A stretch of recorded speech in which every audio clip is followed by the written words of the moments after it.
The General Assembly, since that election of 2004, corrected that, and that is why Ohio, since then, voters have been able to enjoy early voting, early in-person voting, and absentee voting. So it makes no sense when it comes to being voter-centric why in 2014 the GOP-controlled legislature and the GOP Secretary of State would seek to push policies and directives that put up roadblocks for people to vote. It makes no sense. And I mean, was there debate about this in the state legislature about some of these changes? Because when we did reach out to Secretary Husted while he declined to come on, he made the point that they couldn't reach bipartisan agreement within the state legislature, and so sort of the hand was forced of the Secretary of State's office. Was there debate about the proper way to streamline and make more efficient the voting process in Ohio? Well, that's nonsense, first of all, Joy, coming from the chief elections officer. As far as the legislature is concerned, the GOP majority refused to hear the voices of the minority party in the state,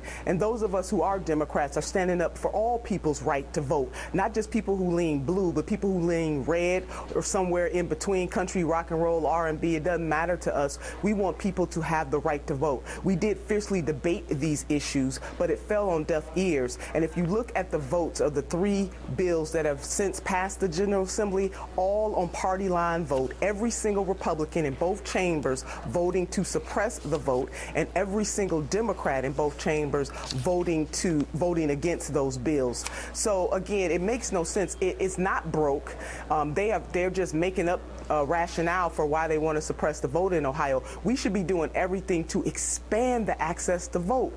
More people who vote, the better the democracy. The better the democracy, the better public policy, the better engagement people have. But what they are doing now is really an attack on the democracy, and we should not stand for it. And especially, as you noted, and many others have, that Ohio is the swing state of swing states. No, I stay there, Senator Turner, because I do want to bring in Jennifer Farmer, and she's with the Advancement Project and also an Ohio native.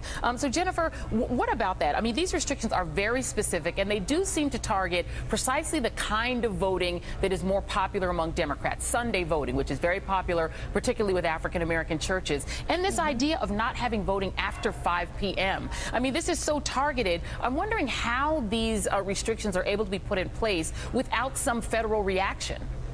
Well, Joy, this is nothing more than manipulating the voting rules for partisan political gain. As Senator Turner has already spoken and said, these laws are not necessary, and the people who they impact are seniors, students, African Americans, and other people of color, working people. So basically, by shrinking early voting, you're basically telling a working person that you will have to miss work in order to cast a ballot. In a democracy, elections should not be run in that way. And as Senator Turner also said, in a democracy, elections should be free, fair, and accessible for all people, regardless of political affiliation. And in Ohio, we're seeing something that's very dangerous, something that's completely unnecessary. And I definitely think that people across the country who are concerned about ensuring that all people have a right to get to the ballot box should pay attention and should also take action.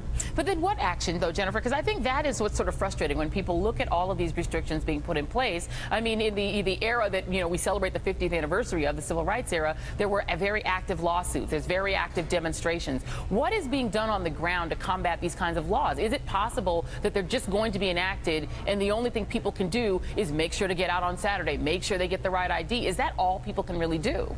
Well, you know, it's ironic because in 2012, when Secretary of State Husted moved to do similar things in terms of restricting Sunday hours and early voting, a federal judge ordered him to ensure that people were able to vote the Sunday before the elections. So it's almost like he's begging for lawsuits, or he's begging for intervention.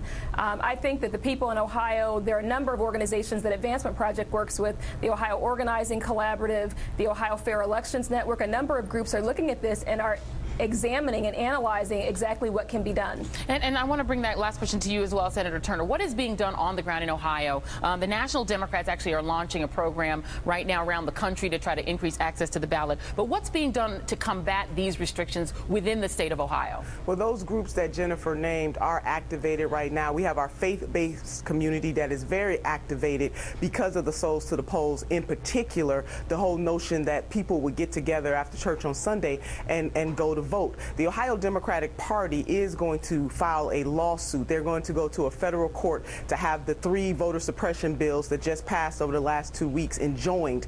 And over the last 5 years, the ODP has not lost one case. This lawsuit is going to be filed on behalf of every single voter. So yes, we have the courts, but we also, Joy, have the power of the people. And when everybody gets together and really analyzes that this is against democracy, that over 400,000 working class men and women in the state who are either unemployed or underemployed need the opportunities to be able to participate in early voting, when the grandmother who needs the opportunity to participate, or the single mother or single father, this is really about us as Ohioans being able to exercise our fundamental right to vote. I believe that Ohioans are going to side with the right side, and that is making sure that we expand and protect the right to vote. And Joy, we will not relent in this state until we make sure that every single voter, eligible voter, has that unfettered access to the ballot box that they deserve. All right. I wonder if the Arizona example, what we just saw with that that bill restricting LGBT rights, if that will be instructive to people all over the country, including in Ohio. Thanks very much to Ohio State Senator Nina Turner and the Advancement Project's Jennifer Farmer. Thank you both. Thank you.